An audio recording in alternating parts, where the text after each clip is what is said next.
ozishi davolari rosa ko'p.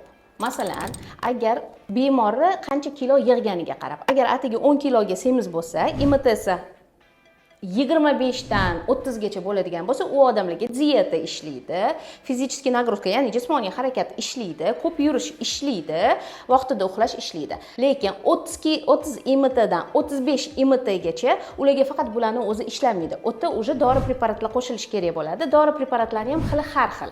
Ya'ni sibutramin, metformin yoki liraglutid, tirzepatid, semaglutid preparatlari bor. Ya'ni ukolli qilinadigan preparatlar bor. O'shalar bilan ozdirish kerak bo'ladi.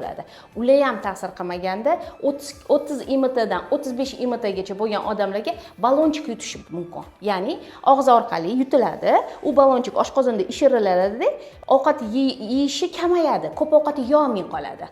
Unda ham ozmasa, ana o'shandagina IMTsi 35 dan baland bo'lganlarga oshqozon operatsiyasini qilish mumkin. Oshqozon operatsiyasini ham qanaqa qilinadi? Oshqozonni yarmi olib tashlanishi mumkin yoki oshqozonni yarmi tikib qo'yilib, ichakka, ingichka ko'tarib qo'yish operatsiyasi bor.